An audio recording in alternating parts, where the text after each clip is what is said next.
አሁን ወደ ጌታ የሄዱት ቄስ በሊና ሳርካ ባገለገሉት አገልግሎት በኢትዮጵያ ውስጥ ብሎም ከኢትዮጵያ ውጪ በሰሩት የወንጌል ሥራ ባሻገር እግዚአብሔር ለኢትዮጵያ እንዲህ ይላል ብሎ በጻፉት የከፍታ ዘመን ለኢትዮጵያ መጻፋቸው ሲታወሱ ይኖራሉ።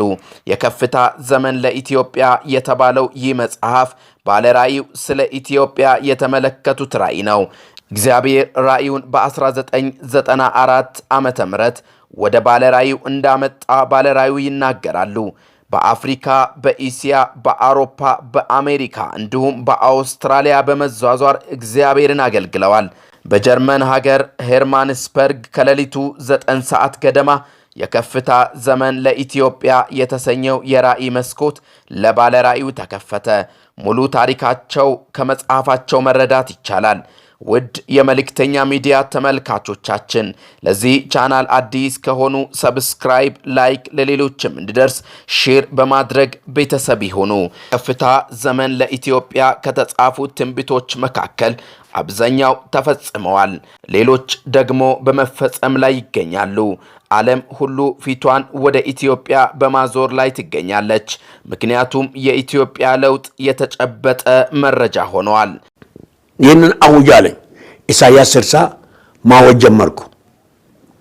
ብርሃንሽ መጥቷልና የእግዚአብሔር ክብር በርቶልሻልና ተነሺ አብሪ ካለ በኋላ ከውሃ ያለው በረከት ወደ አንተ ይመጣል። ልጆችሽ ይመጣሉ። ሴቶች ልጆችሽን በጫንቃ ተሸክመው ይመጣሉ። ታላላቆችም መጥተው ይሰግዱልሻል። የባህር በረከት ያንቺ ይሆናል። በሮችሽ የተከፈቱ ይሆናሉ። ሀብት በረከት ይመጣል። እሱን ኢሳይያስ 60 እንዲያነቡ ለሰዎች እነግራለሁ። ኢሳይያስ 60 ይሄ ለኢትዮጵያ የተሰጠ መልእክት ነው። ጽዮን የሚለውን ኢትዮጵያ ይበሉ፣ ኢየሩሳሌም የሚለውን አዲስ አበባ ይበሉና ያንብቡ።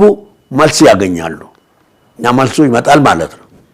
ቄስ በሊና ሳርካ በዚህ በከፍታ ዘመን ለኢትዮጵያ በተሰኘው መጽሐፋቸው ስለ አዲስ አበባ ገጽታና የልማት እንቅስቃሴዎች ሲናገሩ እንዲህ በማለት አስፍረዋል። ሀገሬ ኢትዮጵያ የነዳጅ ዘይት ባለቤት እንደምትሆን የተረሱትም ህዝቦቿ እንደሚታሰቡ ምድራችን በማዕድን የበለጸገች ሰሜን ሸዋ፣ ሰሜን ወሎ፣ አፋር፣ ጉጂ፣ ቦረና፣ ባሌ 18 አይነት ማዕድኖች አሉ። ያልተነኩ 18 አይነት ወርቅ ብቻ ነው ሰው ሲያወጣ የነበረው። 18ቱ ገና አልተነኩም። ትግራይ፣ ሲዳሞ፣ ወለጋ ከ20 በላይ ማዕድኖች አሉ። ይሄ አልተነካም። ነዳጅ አለ፣ አልተነካም። ሰዎች አሁን አይናቸው ሲገለጥ ነገሮችን ትተው ወደ ስራ ሲመለሱ እነዚህ ነገር ይከፋፈታሉ። ኢንቨስተሮች ይመጣሉ፣ የኛዎቹ ኢንቨስተር ይሆናሉ፣ ስራም ይስፋፋል፣ እድገትም ይመጣል። ያንን ችግር እንረሳለን። መለያየትን፣ ዘረኝነትን፣ ወገናዊነትን እየረሳን እየተባበርን መኖር እንጀምራለን። ይሄ እንግዲህ ከጥቂት ወራት በኋላ ማለት ነው። እግዚአብሔር ይሄንን ለመስራት ተዘጋጅቷል። ሰው ግን የእግዚአብሔር ፈቃድ ሊሰበር ይችላል። ሁል ጊዜ የሚጸልይ ክርስቲያን ከኖረ ጊዜም ማስተካከል ይችላል። ሁል ጊዜ የሚያወራ ክርስቲያን ከሆነ ከወሬው የተነሳ ከጭቅጭቁ የተነሳ ጊዜው ይራዘማል። ጊዜው ይራዘማል እንጂ እግዚአብሔር የጀመረውን ሊፈጽም ግድ ነው። ከነገረኝ በኋላ ሌላ እጅግ በጣም አስገራሚ ነገር ተመለከትኩ። ሙሉ ለሙሉ ህንጻ ብቻ የሆነች ውብ ከተማ ሳየኝ። እንዴ ይህ ውብ ከተማ ደግሞ ማነች አልኩ። እግዚአብሔርም አዲስ አበባ እንደሆነች አሳየኝ። እግዚአብሔርም አዲስ አበባ እንደሆነች አሳየኝ። መገረመ እንደቀጠለ ይቺማ የአፍሪካ ዋና ከተማ ነች አልኩ።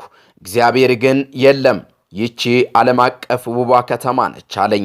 ትክክለኛዋ አዲስ አበባ ለኢትዮጵያ የምትበረከት ገጸ በረከት በመሆን ደስ አለኝ። ትናንሽ ቤት ሆነ ቆሻሻ የሌለባትን ውብ ከተማ አድርጋለች በተባለችው ጀርመን በጸሎቶኜ ተመለከቱ። ውብ ከተማ ለዘመናት ራብተኛ ተብላ በኖረች ምድር የተሰራች አዲስ አበባ ሌላ ሌሎችም የሀገራችን ከተሞች አስደናቂ በሆነ መንገድ በእድገት ግስጋሴያቸው እንደሚገፉም እግዚአብሔር አሳየኝ። ውድ የመልእክተኛ ሚዲያ ቤተሰቦች ቄስ በሊና ሳርካ እንደተናገሩት ብዙ ሕዝብ ወደ ኢትዮጵያ እንደሚጎርፉ በትንቢት ቃላቸው ከዚህ በመቀጠል ባለው ቪዲዮ እንዲህ ብለው ተናግረው ነበር።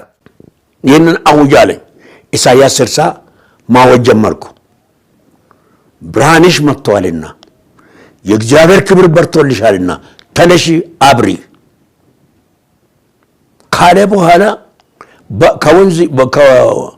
ከውሃ ያለው በረከት ወደ አንተ ይመጣል። ልጆችሽ ይመጣሉ። ሴቶች ልጆችሽን በጫንቃ ተሸክመው ይመጣሉ። ታላላቆችም መጥተው ይሰግዱልሻል። የባህር በረከት ያንቺ ይሆናል። በሮችሽ የተከፈቱ ይሆናሉ። ሀብት በረከት ይመጣል። እሱን ኢሳይያስ 60 እንዲያነቡ ለሰዎች እነግራለሁ። ኢሳይያስ 60 ይሄ ለኢትዮጵያ የተሰጠ መልእክት ነው። ጽዮን የሚለውን ኢትዮጵያ ይበሉ፣ ኢየሩሳሌም የሚለውን አዲስ አበባ ይበሉና ያንብቡ፣ መልስ ያገኛሉ። እና መልሱ ይመጣል ማለት ነው።